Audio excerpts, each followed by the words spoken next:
Chapter 13, Part 8. Now we're going to look at the other strange object pronoun that we called them before, the Y, which is pronounced E. And this is an indirect object pronoun.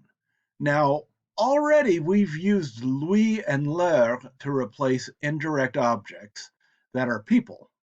Il parle à Marie. He speaks to Marie. So à Marie is a person. So we can replace to Mary with Louis. Il lui parle. He speaks to her. And in the plural, we used leur. And so here's an imperative. Dites-le leur. Tell it to them. So leur and lui are indirect object pronouns, but they generally refer to people. Now, when the indirect object pronoun, which will always have an a, is an object, especially a location, use y, use the word e. And it'll often be translated as there, but you'll have to figure out the right translation on the context. Il arrive à l'école. He arrives at the school.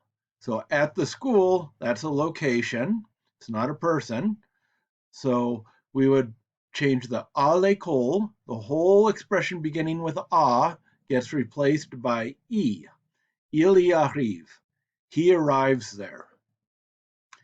Here's a sentence. Il a dormi à l'aéroport Charles de Gaulle.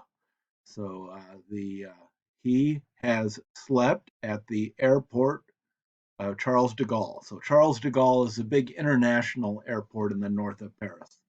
There's a domestic airport, and that also does international flights, Orly in the south of Paris. But Charles de Gaulle is the big one.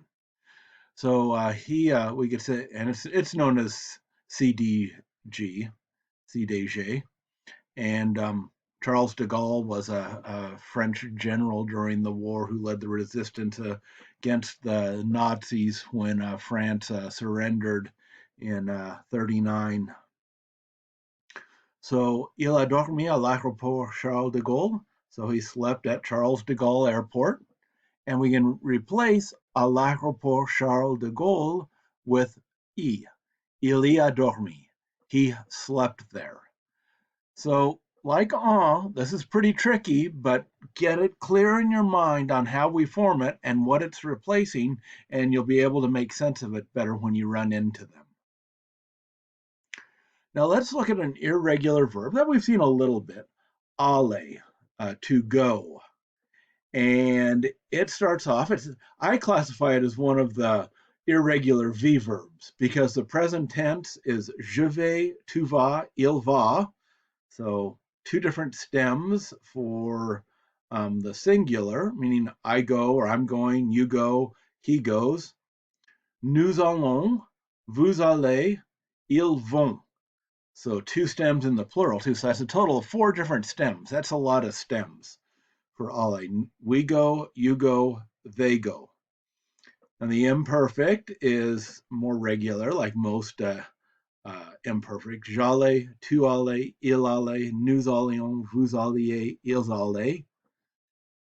So this is to go is a pretty broad verb. So it gets used a lot and can have a lot of different uses and expressions. One of the more important uses of aller is if it's followed by the infinitive, it acts like a new tense. We call it the new future tense. But we have exactly the same thing in English, so it's pretty easy to figure out. If I say, je vais être fatigué, that's literally, I am going to be tired. And that's exactly how it's going to be translated. I'm going to be tired. So it's something that's going to happen in the future, not too far off. I'm going to be tired is like nearer than I will be tired. I will be tired. That could be very far off in the future. I'm going to be tired indicates something that's going to happen soon. And the same thing with je vais être fatigué. So it's aller plus the infinitive, and that'll be translated as and interpreted as a near future. Now there's expressions with aller. There's allons, which means come now, let's come, let's get going. Allons, let's get going. Aller is what you yell at soccer games. Go, go on, go, go, go. Aller, aller, aller. S'en aller is an expression. Now we've seen reflexive expressions with en in there before, where en doesn't really mean anything. This s'en aller means to go away. And there's no antecedent for the en. So we could say something like il s'en va means he goes away. Now the imperative va-t'en means go away. It's the imperative go away. Notice they put an extra T in there, and that happens sometimes with pronouns to make it sound better. The little T that's hyphenated onto an imperative and pronouns will never have any meaning. Comment allez-vous means literally, how are you going? But we would say, how are you? And je vais bien means I'm doing well. Literally, it's I'm going well, but we would translate it as I'm doing well. So here is the final set of exercises for this chapter. When you've written down your responses, check them with the final video.